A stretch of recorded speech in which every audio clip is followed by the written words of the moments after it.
The Invisible Advantage is a podcast exploring the unseen forces shaping high touch service environment, which includes luxury hospitality, wellness, and travel.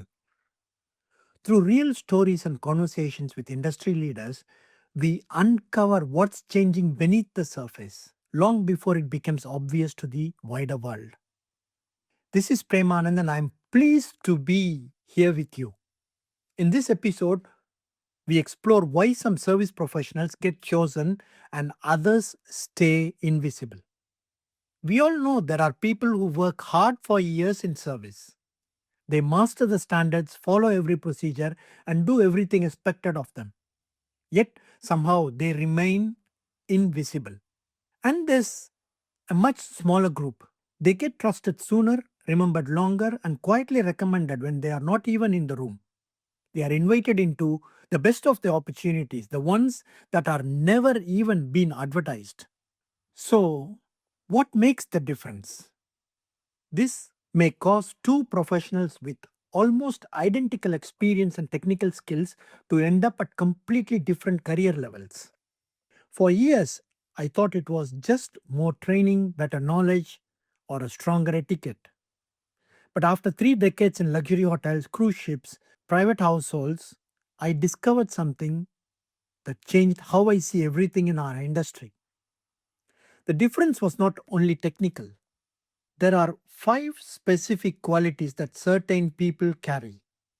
These are the qualities that make others feel safer, calmer, and more confident around them. They are the qualities that make leaders and principals think, I want this person on my team or even in my home. Today, I'm going to share exactly what those five qualities are. More important, please listen with one question in your mind. Which of these qualities are people already experiencing from me? Which one might be quietly limiting my future? In my first private household role as a butler, I decided early on not to limit myself to my own duties. I studied how the whole environment worked, what my principal truly valued, where the team struggled, which small details created real confidence.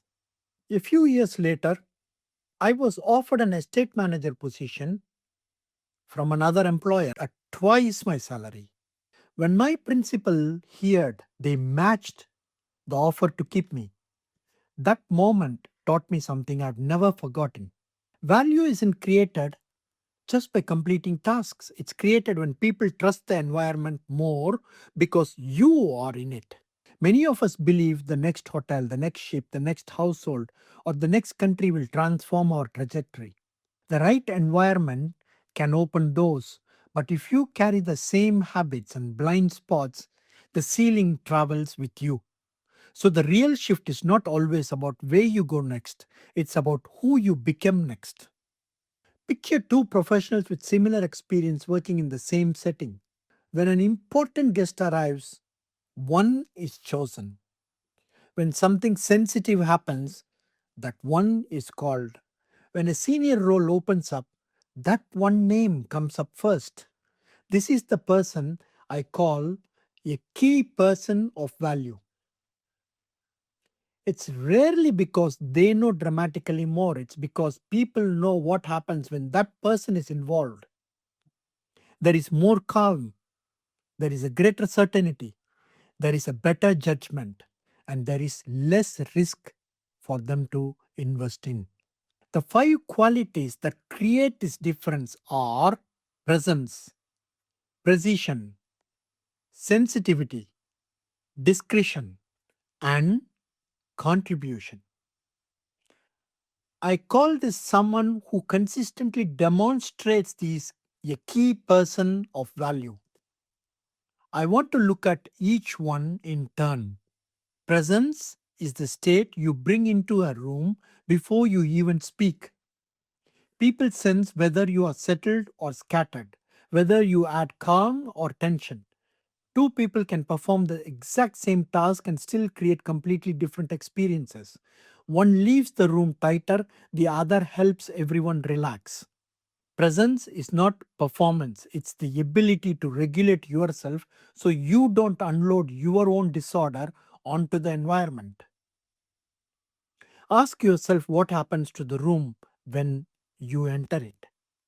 Calm alone isn't enough if people still have to chase you. So let's move to precision. Precision means delivering what you promise properly, on time, and without drama. You don't create extra mental load. A principal shouldn't have to ask twice whether the car is booked. The vehicle may arrive either way, but something important is lost when they have had to carry it in their own mind all the time. Technical excellence may get you noticed once. Emotional and operational reliability get you chosen repeatedly because they build trust, strengthen relationship, and reduce risk. Yet, you can be calm and reliable and still miss the person in front of you. That's where sensitivity matters. Sensitivity is reading what is not said. The guest who says everything is fine but looks exhausted, the colleague smiling through pressure. An ordinary professional hears tea and delivers it correctly. A sensitive one notices the tiredness, lowers their voice, keeps the interaction brief, and gives the guest space. The tea is the same, the experience is entirely different. The more you read people, the more access you gain to private moments and confidential information. That access needs careful handling. So let's turn to discretion. Discretion is one of the highest currencies in our world.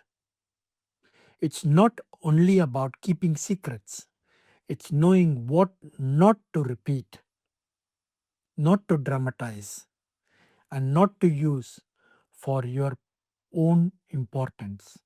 People need to feel safe with you, safe from gossip, safe from judgment, safe from your need to show how much you know. Proximity is given to those who make access a responsibility rather than a status. Even when all four are together, they are incomplete if they only improve your own performance. So, the fifth quality is contribution. Contribution is the difference between being employed and being genuinely valued. You improve the rhythm of the operation, you solve problems at the root, you support the team and raise standards without making others feel small. Real contribution strengthens everyone without exhausting you. Things simply work better when you are in the room. At the end of each shift, ask yourself these questions. Did I bring calm or did I carry tension? Did I deliver what I promised without being chased? What did I notice that wasn't being said? Did trust and dignity stay safe with me? And most importantly, what worked better because I was there? People remember more than what you accomplished. They remember how everything around you became easier, calmer, and better because of your presence. Your title might change, your property, industry, or your country may change. But these five qualities travel with you, and over time they become your professional signature. So I leave you with this. When you leave a room, a role, a property, or a team, what works better because you were there? That single question may tell you more about your future than your job title will ever will.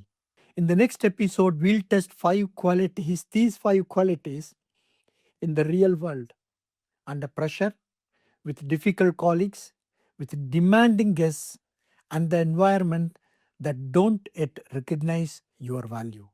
Until next time, keep making the invisible visible in every moment you serve.